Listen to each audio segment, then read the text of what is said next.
Olá pessoal, tudo bem? Seja bem-vindo ao canal Massoterapeuta de Sucesso. Eu sou o professor Marcelo Dói, massoterapeuta há mais de 25 anos e tenho como principal objetivo ajudar profissionais a viverem da massoterapia. E eu estou aqui para começar mais um vídeo para o canal. E o tema do vídeo de hoje é o quadro Professor Me Ajuda. Estamos no episódio número 6. E neste quadro, o que acontece? Eu pego as principais perguntas, aquelas que aparecem com maior frequência, tá? E aquelas que eu não consigo simplesmente estar respondendo, digitando para vocês ali no YouTube. E eu vou pegar e responder para você nesse quadro através de um vídeo. E aí a gente consegue tentar explicar e ajudar melhor vocês que estão me seguindo aqui no canal. Então, se você tem alguma dúvida, se você quer perguntar algo específico para mim, coloque aí nos comentários, porque você me ajuda a produzir mais conteúdos e eu te ajudo a tirar as suas dúvidas. E assim, a gente vai conseguindo trocar ideias e ajudar um ao outro, que é o principal objetivo deste canal também. Então, quanto mais a gente se ajudar, mais a gente tem sucesso na nossa carreira. E eu tenho certeza que você vai conseguir sim, no final das contas, viver da massoterapia. Se esse for o seu objetivo, se você tiver esse desejo, eu te garanto que você, tirando as suas dúvidas, seguindo as nossas dicas, isso é sim possível. E antes de começar aqui no nossos quadros, nas nossas perguntas, respondendo as perguntas, não esqueça de deixar o like, de se inscrever no canal, de compartilhar com os amigos massoterapeutas. Por quê? Porque assim você nos ajuda muito a crescer e distribuir aí melhor todos os nossos conteúdos sobre massoterapia, tá ok? Obrigado, pessoal. Sem mais delongas, vamos lá respondendo a primeira pergunta que eu separei para esse episódio número 6, que é da Roseli Maria da Silva. Ela fala assim: professor, uma dúvida, na reflexologia podal é aplicada somente com os dedos, com as mãos dos dedos? Tem alguns que usam bastão nos pontos, tem diferença? Essa é uma pergunta que aparece muito, mesmo porque também, como a gente colocou alguns vídeos da prática, da aula prática ali de reflexologia podal, e eu tenho curtido muito os comentários de vocês, tenho percebido que realmente vocês têm gostado e têm percebido como o ensino online evoluiu demais, e todos vocês lá colocam nos comentários que sim, é possível aprender online. E eu agradeço muito esse apoio e fico feliz que vocês estarem conseguindo acompanhar ali o ritmo da aula e aprendendo a aplicar aqueles pontos, nem que seja uma parte, né, da reflexologia podal. Mas existe sim essa questão de usar o bastão. Como vocês sabem, eu aprendi a reflexologia podal lá na China, lá no Japão, tá? E a origem dessas técnicas, na origem, você tinha que aplicar uma pressão bem intensa. Por quê? Porque a gente tem que entender que o princípio da reflexologia é fazer o quê? É fazer o estímulo no ponto, tá? E fazer com que essa informação chegue até o cérebro. E para que isso aconteça, a única forma da gente ter certeza de que essa informação chegou até o cérebro é através da sensação dolorosa. Então, quando o cliente fala, nossa, senti dor, é porque a informação que eu apertei lá no pé chegou até o cérebro. Então, na sua essência da técnica da reflexologia podal, não tem problema você usar bastão ou algum outro objeto ou algum outro instrumento para fazer os estímulos, tá? Não tem problema nenhum. A questão é que, como eu vim de uma escola japonesa, o estilo de trabalho é diferente um pouquinho da escola chinesa. E o pessoal do Japão tem uma preferência para usar sempre as mãos, os dedos, tá? O polegar e assim por diante. E por que isso? Porque é nessa região que a gente tem uma maior quantidade de receptores na mão. Então, a nossa sensibilidade é muito melhor quando a gente usa as mãos. Então, para eu saber se eu não estou machucando, se eu não estou exagerando na força, é muito mais fácil, tá? Quando eu estou fazendo com a minha mão. Então, eu tenho um controle melhor da intensidade de pressão.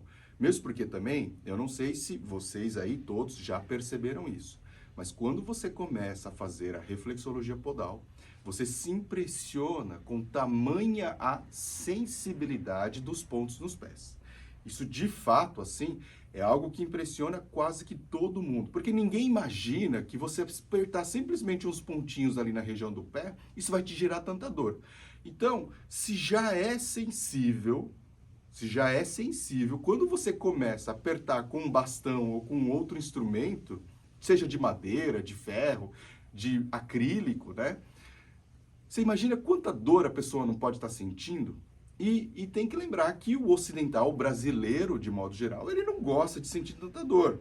Por mais que seja benéfico para a saúde, tá? E que realmente vai ser, e é aquilo que eu comentei com você, nas origens era feito e é feito ainda dessa maneira em alguns lugares,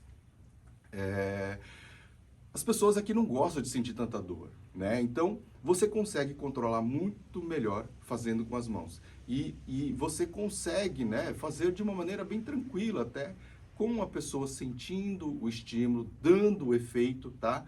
Só com as mãos. Então, é só por isso que eu prefiro sim, viu, Roseli, usar somente as minhas mãos, que é bem tranquilo, é um trabalho que não é prejudicial, que não vai te dar artrite, vai dar artrose. Lógico que tem um vídeo no meu canal também falando a respeito de como que a gente deve cuidar das nossas mãos, que é a nossa principal ferramenta de trabalho. Então, se a gente seguir aquele passo a passo de trabalhar com momentos de analgesia, com momentos de alongamento, de fortalecimento, com certeza você não vai ter nenhuma dificuldade nesse aspecto em usar a sua mão para fazer os estímulos nos pontos da reflexologia podal. Tá ok? Bom, vamos agora então para a pergunta número 2, que é da Manuela Manu, tá? E ela pergunta assim, ó: olá, como oferecer o serviço da Quick Massage para uma empresa? Parabéns pelo seu trabalho, sou sua fã. Eu que agradeço muito, Manuela, o seu carinho e a sua pergunta. E essa é uma pergunta assim que eu já respondi em alguns vídeos, mas eu acho que vale a pena a gente sempre dar algumas dicas também recorrentes em relação a esse tema. Por quê? Porque é uma dúvida de muita gente. E lógico que teve a questão da pandemia, que as empresas acabaram, né, trabalhando tudo para o home office e tudo mais, mas agora nós estamos num momento de retomada e provavelmente, né, os trabalhos externos com a massoterapia vão voltar sim, tá? Eu tenho certeza que as pessoas já vão começar a procurar de novo todos esses serviços de massagem, inclusive nas empresas. E qual que é a minha dica aqui para você oferecer um serviço de Quick Massage nas empresas? É justamente trabalhar com os benefícios da Quick Massage. E também lembrar as pessoas que existe, né, no Brasil aquele programa de ginástica laboral. Então tem algumas empresas que oferecem a ginástica laboral, mas que não oferecem, tá, o serviço de Quick Massage. E você, que é massoterapeuta, pode de repente procurar essas empresas que já têm essa experiência de fisioterapia e fazer o quê? Uma parceria com essas empresas de ginástica laboral. Por quê? Porque elas vão precisar de alguém para fazer a massoterapia. Porque muitas vezes as empresas, hoje em dia, elas fazem 3 dias de ginástica laboral. Só que o que fica mais atrativo para os profissionais, os que eles atendem, né, os colaboradores das empresas, para deixar o ambiente mais legal, mais descontrativo, mais relaxante, com o objetivo que tem que ser, né, desse descontração, para quebrar o ritmo ali, para evitar e prevenir lesões, por exemplo, nos trabalhos. É você ter 2 momentos de ginástica, alongamento, fortalecimento, de acordo com o cronograma, e um momento de massagem. Então, isso acaba sendo uma opção bem interessante. Você buscar parceria com essas empresas de fisioterapia do trabalho, que não possuem o serviço de Quick Massage, ou mesmo se eles possuem, você pode estar mandando um currículo e oferecendo o seu serviço para estar trabalhando junto com eles. E aí, eles já têm o caminho para entrar nas empresas de uma maneira mais fácil e mais rápida, tá? E baseada na lei. Então, como algumas empresas são meio que obrigadas a estarem inserindo o programa de ginástica laboral, e uma das formas dele obterem melhores resultados, satisfação dos colaboradores e garantia de permanência de contrato é acrescentar a Quick Massage. Então, é um diferencial. Porque, fala sério, se você está lá trabalhando numa empresa, aí vem o pessoal toda vez fazer alongamento, fazer atividade de exercícios, não é tão gostoso e motivador quanto você também ter um momento de receber uma massagem. Não é verdade? O que vocês acham? Será que é mais legal fazer exercícios ou receber uma massagem? Coloca aqui nos comentários que eu quero saber a opinião de vocês. E eu tenho quase que certeza de que a maioria das pessoas acreditam também que receber uma massagem é muito melhor.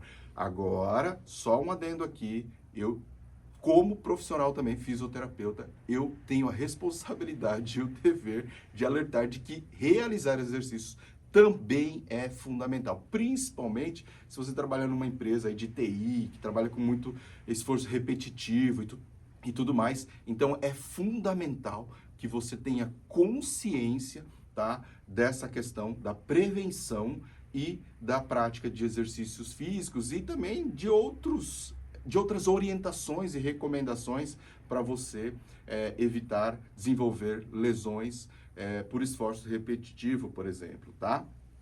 Então, pense nisso, tá? E foque. Bom, voltando aqui para o assunto, então receber uma massagem também é muito agradável, é muito bom.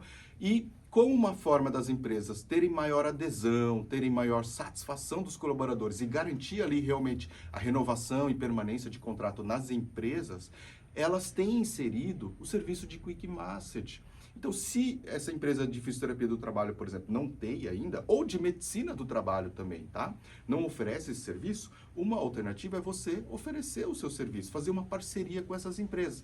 Essa é uma dica que eu acho que eu nunca dei aqui no canal, tá? E eu tenho percebido que isso vem acontecendo. Bom, caso você não conheça nenhuma empresa, não tem nenhum contato, tá?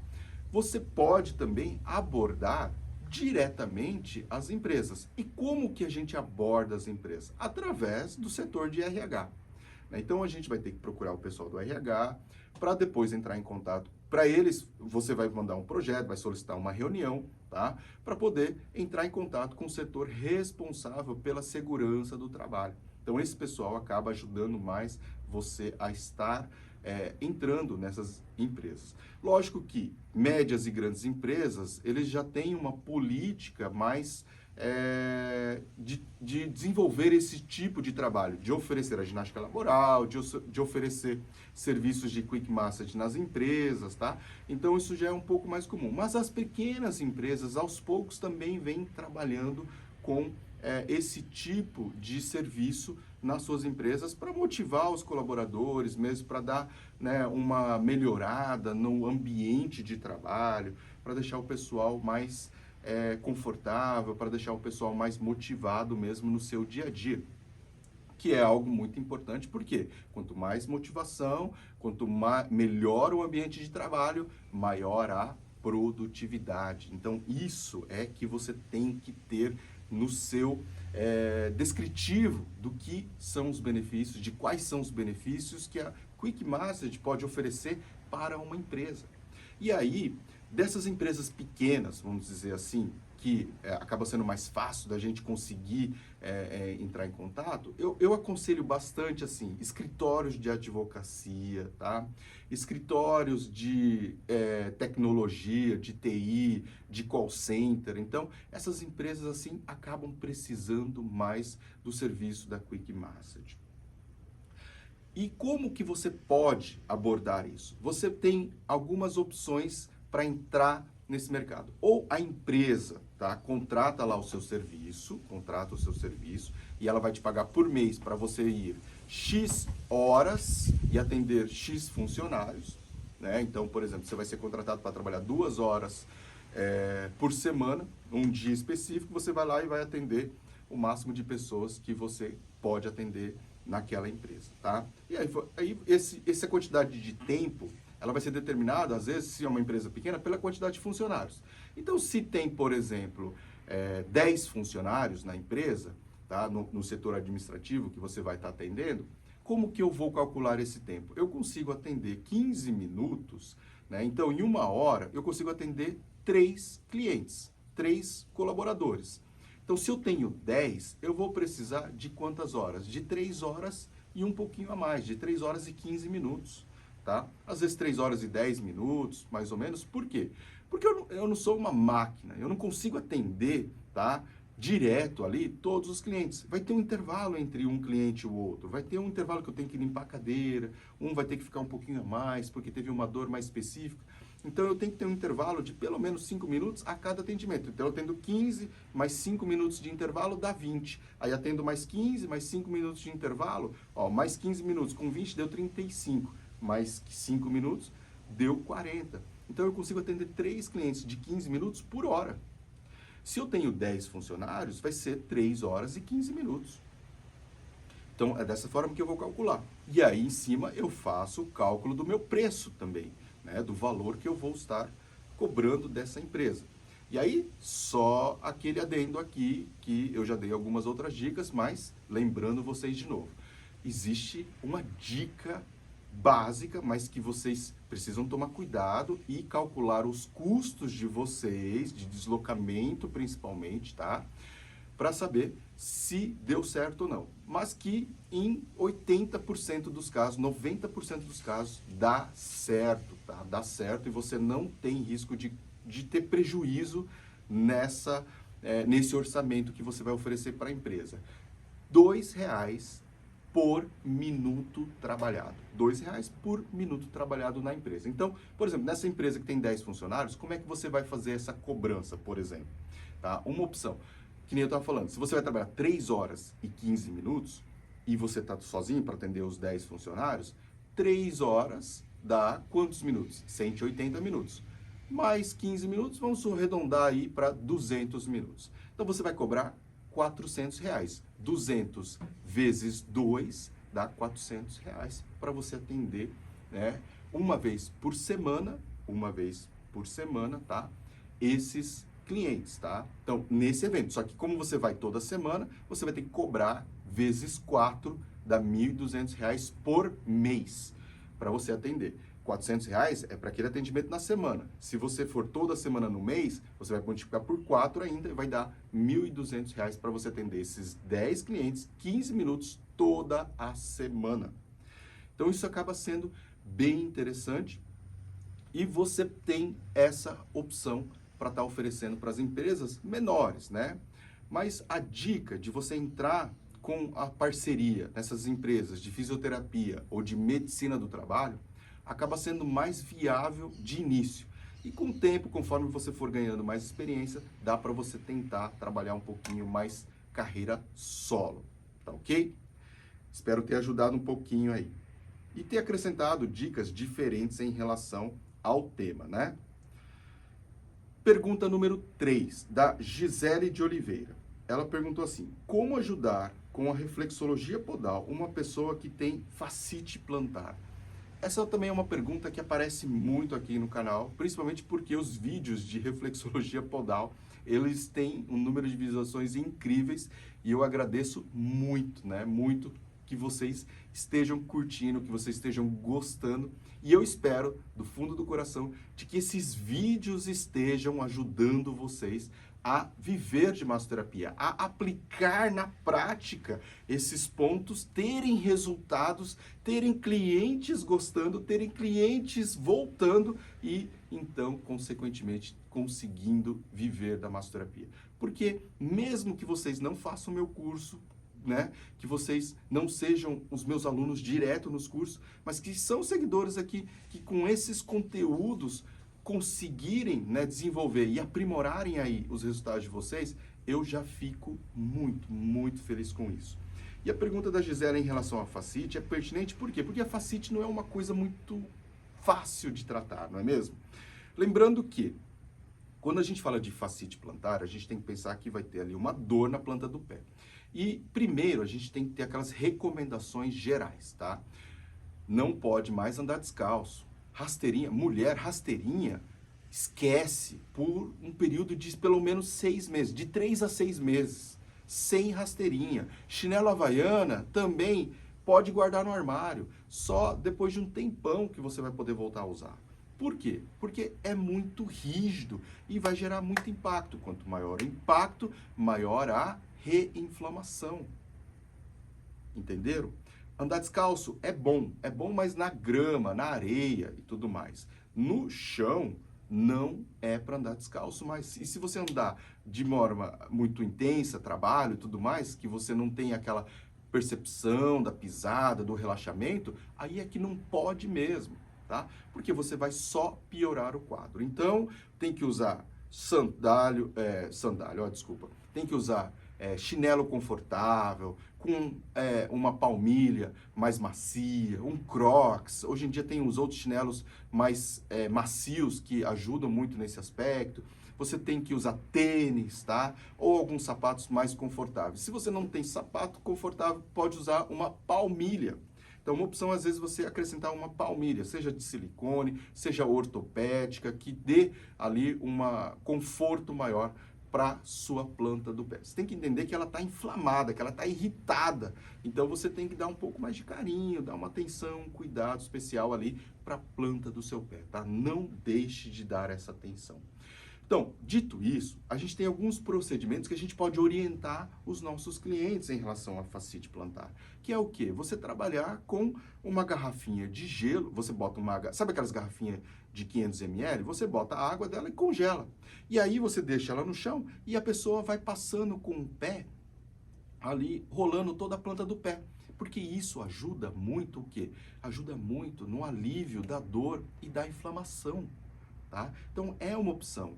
Isso, principalmente no começo, quando a pessoa está com muita dor, quando está, sabe, latejando o pé. Então, você vai pegar e vai colocar o pé, né, em cima desse rolinho de água congelada, da garrafinha. Oh, lógico, tem a opção de fazer o escalda-pés frio mesmo. Coloca numa bacia, num balde, água e gelo, né? Pode colocar ali uns 10, 12, 15 cubos de gelo numa água, desde assim um palmo, 20 centímetros de água que cubra todo o seu pé e você coloca ali o pé inteiro dentro. Deixa 20 minutos, tá? 20 minutos pelo menos. Então isso também já vai ajudar bastante a aliviar aquela dor inicial que quando tá latejando, quando você não consegue pisar ali direito. Essa é uma outra orientação que a gente pode dar. Depois, quando vai melhorando, dá pra gente trabalhar com contraste. Então, eu posso colocar um balde com água fria e um balde com água quente. E vou alternando. Sempre, uma dica, terminando no balde de água fria. Sempre terminando no balde de água fria. Então, é uma opção. Aí eu faço quantas vezes? Uma, duas. Uma no frio, uma no quente. Duas no frio, duas no quente. 3 no frio, 3 no quente e termino com uma no frio de novo. Então, sempre uma a mais no frio, terminando a nossa sequência, tá ok? Posso estar trabalhando com esse contraste, é uma outra orientação que a gente pode dar para evoluir com o trabalho da fascite plantar. E também aquelas bolinhas de tênis, né? Você pode ir massageando ali com as bolinhas de tênis. Além disso, tem os clássicos alongamentos. E aí o alongamento, tanto do tendão de Aquiles, quanto da panturrilha, como também da planta do pé, tá? Da planta do pé. Então, esses 3 alongamentos são fundamentais para que você tenha resultados, tá ok? Agora, na reflexologia podal, né, ele vai estar vindo uma vez por semana. E nessa hora, a gente tem que se dedicar a fazer a massagem nos pés mesmo. E, além de todos os pontos, o que a gente pode estar trabalhando além dos pontos que a gente pressiona? Aqueles movimentos mais gerais. Então, eu abraço o pé, venho com essa parte aqui dos meus dedos, ó, e vou deslizando por toda a planta do pé. Toda a planta do pé. E eu posso fazer isso várias vezes, sabe? Porque eu vou relaxando e vou soltando bastante, tá? Toda a fáscia, fazendo a liberação dessa fáscia. Então, eu vou trabalhando com essas pontas dos dedos aqui. Posso também trabalhar massageando com os polegares, tá? Posso trabalhar massageando com os polegares também.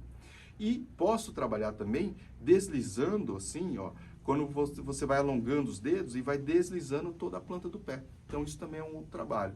E trabalho fricção com o punho, né? Posso estar fazendo o movimento de fricção e torção com o punho fechado. tá? Essa é uma outra forma que eu tenho para estar trabalhando especificamente com manobras durante uma sessão de reflexologia. Só que são manobras extras que a gente está fazendo dentro da reflexologia. Uma outra forma é, em vez de eu estar atrás da planta do pé, eu vim assim para frente e ir trabalhando em termos de pinça com as pontas dos meus dedos, ó, toda a planta do pé também, toda a planta do pé. Vou trabalhando com pinça. É uma outra forma muito interessante. Você pode pedir para ele deitar de barriga para baixo e fazer também a digitopressão nessa região. E aí trabalho uma linha central e uma linha lateral, que nem eu trabalho na minha técnica do shiatsu, tá? Na técnica do shiatsu com a digitopressão nessa região. Mas aí também seria algo extra mesmo que você estaria aplicando e associando conhecimentos para ter mais resultado em uma determinada questão ali ou queixa do seu cliente, tá bom? Então é uma outra alternativa, você fazer a digitopressão. E quando você pede para ele virar de barriga para baixo, às vezes fica mais fácil de você fazer ali na planta do pé do seu cliente, tá ok? Então essas são as dicas, espero estar ajudando. Se tiver mais dicas, se você já faz isso e você quer saber de mais itens, me avisa, coloca aqui nos comentários que eu vou procurar outras dicas que eu posso dar para ajudar em relação a fascite plantar. Mas geralmente quando a gente faz tudo isso, os nossos resultados já são bem positivos, tá ok? Vamos lá então para a pergunta número 4. A pergunta número 4 do episódio 6 do quadro Professor Me Ajuda. Nesse quadro eu respondo perguntas suas, tá? Que colocaram ali nos comentários. Então tem algumas perguntas que aparecem com muita frequência. Aí eu escolho ali uma dessas perguntas e coloco aqui nesse quadro que eu consigo, né, através de um áudio, de um vídeo, explicar melhor para vocês. Às vezes só digitando ali no YouTube eu não consigo ser muito claro e muito objetivo. Então por isso que eu tento trabalhar dessa maneira aqui. E a quarta pergunta é do Lucas Souza. E ele pergunta assim: professor Marcelo, quais são as técnicas que dão para fazer no chão? Então provavelmente é uma pessoa que não tem maca e quer trabalhar com a massoterapia. O chão, ele é extremamente versátil, tá? A gente consegue trabalhar muitas técnicas de massagem. Mas das que eu mais curto, lógico, que é o shiatsu, tá? A massagem shiatsu, que é uma técnica de origem japonesa que trabalha com pontos de pressão ao longo do corpo, sobre os pontos e meridianos da acupuntura, principalmente, tá? E a gente vai trabalhar principalmente com o polegar.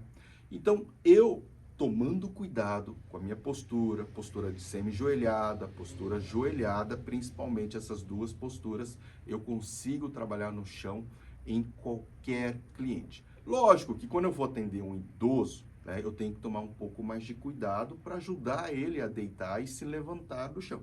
Mas ele consegue também estar fazendo isso muitas vezes, tá?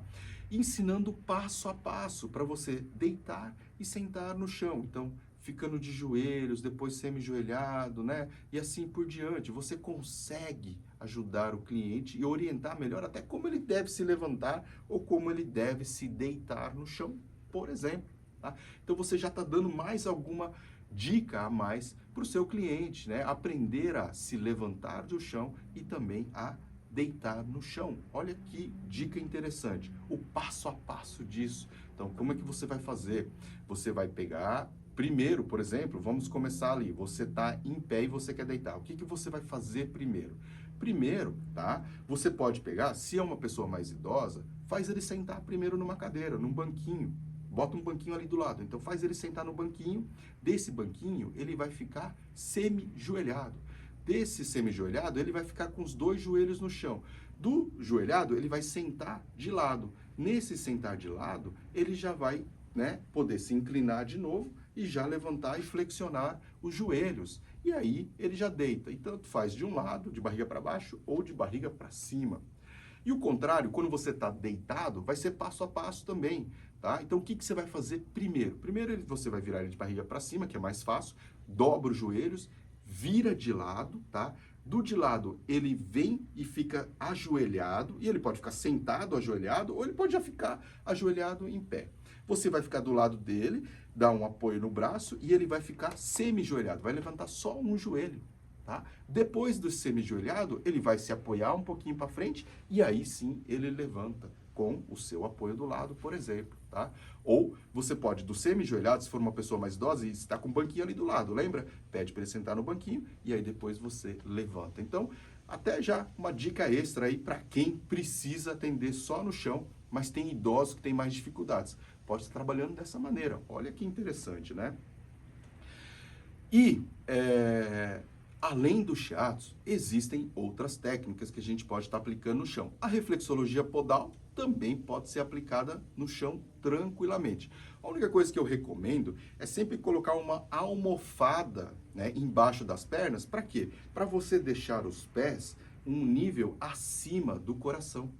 Por quê? Porque aí você já ajuda a melhorar o fluxo sanguíneo e até o fluxo linfático. Então, se a pessoa está com a perna muito inchada, já vai ajudar na própria drenagem postural, né? Através da drenagem postural, porque a postura dela, por estar acima do nível do coração, a própria gravidade vai ajudar nesse retorno linfático e venoso, tá ok? Então, essa é uma dica extremamente importante, interessante e de resultado. Então, se você quer ter resultado, quer ter mais clientes e quer viver de massoterapia, tem que seguir o canal, tem que seguir essas dicas e não pode perder, né, esses detalhes que vão fazer toda a diferença no seu atendimento, tá ok? Além dessas técnicas que eu atuo no chão, né, tem a opção de você trabalhar com, por exemplo, a Thai massagem, né, a massagem tailandesa, que trabalha com muitos alongamentos. Então, dá para você trabalhar ali no chão também. Além da Thai massagem, existe as massagens indianas, tá? As massagens ayurvedas, corporais também, que trabalham com muito óleo e tudo mais, e elas também trabalham no chão. Trabalham no chão e trabalham muito com o pé, fazendo a pressão ali com os pés. Então, mesmo se você for uma pessoa muito pequenininha, às vezes se você desenvolver bem, tá, você consegue trabalhar com os pés. Tem que tomar cuidado, por quê? Porque tem muito óleo. Então, se você usa muito óleo, que as massagens indianas têm essa característica de trabalhar com muito óleo, né? Você pode escorregar, deslizar, então tem que tomar cuidado. Então tem que treinar, praticar bastante para você poder desenvolver as técnicas das massagens indianas, ayurvedas, né, no chão e com os pés. Mas existe também essas possibilidades, tá? Eu acho que essas são as principais técnicas que a gente pode trabalhar no chão, tá, com a massoterapia. É isso, acho que ajudei. Se você que está aí assistindo esse vídeo e sabe de alguma outra técnica, ou você aplica alguma outra técnica no chão, tá, que eu não falei aqui, das principais, escreva nos comentários. Isso é um prazer tá lendo esse tipo de comentário e eu vou estar discutindo com vocês a respeito dessas técnicas também, tá bom? E a nossa quinta pergunta da Kelly Silva, ela fala assim: bom dia, professor. Quem tem problema de nervo ciático e hérnia de disco na coluna pode receber massagem podal? Tenho medo de dar essa massagem e a saúde da minha irmã piorar, sentir dor. Você pode me ajudar? Bom, vamos lá. Quando a pessoa tem uma dor no nervo ciático por causa de uma hérnia de disco, o que está acontecendo? A hérnia é aquele conceito de que o disco intervertebral está herniando, está escapando do lugar que ele deveria ficar, que é entre as vértebras lombares ali, no caso, né? Então, você tem uma vértebra de cima, uma vértebra de baixo, e aqui tem o disco intervertebral, e aí tá herniando, tá saindo para fora aqui um pedaço, tá? E tá comprimindo a raiz nervosa do nervo isquiático, que vai gerar a tal da ciatalgia, isquiatalgia, por exemplo. É aquela dor que irradia da lombar, passa pelo bumbum, posterior da perna, da coxa, vai até o joelho e pode ir até os dedos do pé, tá? Então, essa é aquela dor que irradia para a perna. Muito conhecida, muito popular, que afeta muita gente no Brasil e no mundo, tá? Então, essa é uma das causas que a gente fala assim, que a massoterapia não tem fim. Por quê? Porque 80% das pessoas vai ter ou já teve dor na coluna. E a lombar é uma das principais, né, acometidas. e gera essa dor que incomoda as pessoas. Por quê? Porque a pessoa perde força. Quando afeta nervo, ela perde força. Então, quando a pessoa fala que ela trava, é por quê? Porque ela não consegue fazer força nenhuma nem para se mexer e andar às vezes, tá? Então, dito tudo isso de introdução sobre o que é hérnia de disco, a gente tem que entender que, em termos de tratamento, existem algumas opções melhores que a reflexologia podal. Tá? Existem algumas técnicas ali que a gente pode estar orientando o cliente, como por exemplo, está buscando alguma manipulação, algum profissional da quiropraxia, da osteopatia, tá? Algum fisioterapeuta. Dependendo do caso, assim, se ele já foi no médico e já teve esse diagnóstico, também é outro caso, que nem ela já falou que teve, foi e tal. Então, deu a impressão de que ela já foi no médico, já sabe que tem hérnia de disco, tá? Então, teoricamente, esses tratamentos conservadores seria melhor. Agora, será que eu posso, né, além de fazer a fisioterapia, fazer as manipulações, eu posso fazer também a reflexologia podal? Pode, lógico que pode. Aí, só tem um detalhe. Quando ela fica deitada na maca, ou até mesmo no chão, né? Ela fica deitada na maca, o que a gente tem que fazer? Aqui, com certeza, eu tenho que fazer ela dobrar o joelho. Dobrar o joelho e dobrar o quadril. Por quê? Quando eu faço esse movimento de dobrar o joelho e dobrar o quadril, eu alivio a pressão na região da coluna. E ela já vai sentir um pouco menos de dor. Então, eu coloco o pé mais para cima, com os joelhos e o quadril dobrado, uma almofada, um puff, um quadrado, uma cunha que seja, para poder estar fazendo a reflexologia. E aí eu tenho aqueles pontinhos específicos da região do quadril, que fica onde no meu pé? Fica ali na região do calcanhar. Então, esses são os pontos que a gente vai trabalhar com maior intensidade, com maior repetição, tá? E eu posso até trabalhar com um pouquinho mais de pressão para fazer ela sentir um pouquinho mais também esses estímulos, porque eu vou gerar um efeito reflexo para ir dessensibilizando toda essa dor irradiada que a pessoa tem na região, né, do trajeto do nervo ciático, tá? Então eu posso estar trabalhando. Mas às vezes tem que verificar a causa, como é que está a compressão, ou o processo inflamatório lá na coluna, porque se você não trabalhar isso, né, a causa ali, que é a própria hérnia de disco que está compensando, você não vai conseguir ter o resultado desejado, entende? Só com a reflexologia. Infelizmente a gente não consegue fazer aquela hérnia regredir sozinha. Então, muitas vezes ele precisa fazer um outro tratamento e paralelo ou posteriormente, aí sim a gente consegue ajudar a prevenir, né, outras crises através da reflexologia podal. Então isso é mais interessante. Esse lance da gente entender a doença e saber que se a causa não for resolvida, eu não vou conseguir, e essa causa for mecânica, for estrutural, for física, eu não vou conseguir estar amenizando essa dor. Então ele precisa fazer um outro tipo de tratamento. Agora não quer dizer que paralelamente ou posteriormente eu não possa estar aplicando a reflexologia podal e ajudar essa pessoa a ter ou diminuição da dor, dos sintomas, né, daquela dor irradiada ao longo do trajeto, ou também ajudar a prevenir essas crises. Então, se ela fizer reflexologia podal com você de maneira mais frequente e periódica,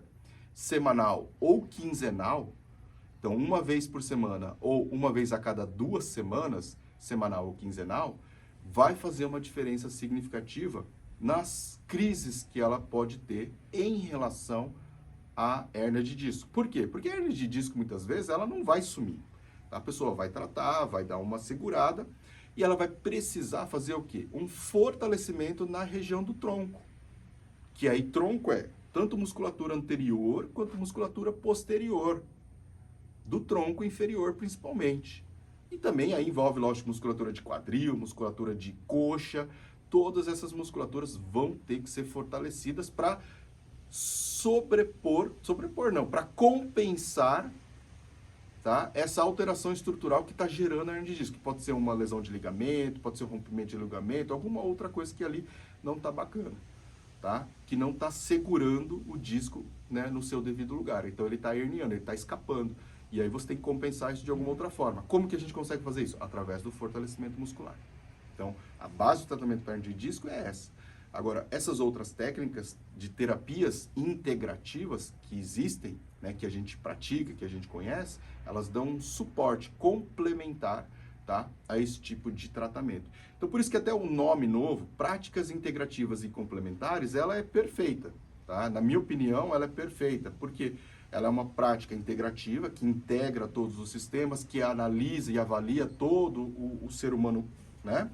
E também que ela é complementar ao tratamento tradicional, por exemplo, no caso de uma hérnia de disco.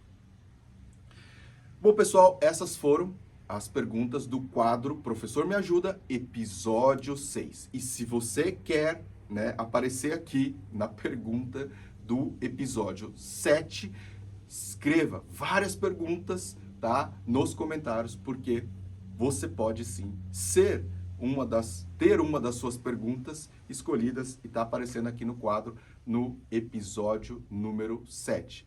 É isso, pessoal. Espero ter ajudado vocês, ajudado a conseguir ter mais resultados, ajudado a tirar as dúvidas de vocês e, consequentemente, sem dúvidas, com mais resultados, conseguir te ajudar a viver da massoterapia. Nunca esqueçam que esse canal tem esse principal objetivo.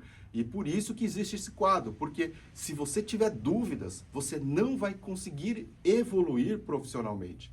Você vai ter o risco de ficar estagnado, de ficar com medo, de te gerar um bloqueio. Então, quanto mais dúvidas você conseguir tirar e menos dúvidas tiver, maior a chance de você conseguir deslanchar na carreira, de conseguir ter sucesso na carreira e de conseguir viver de massoterapia. Esse é o recado, espero ter ajudado, aguardo as suas perguntas e dúvidas nos comentários e até o próximo quadro Professor Me Ajuda, episódio número 7.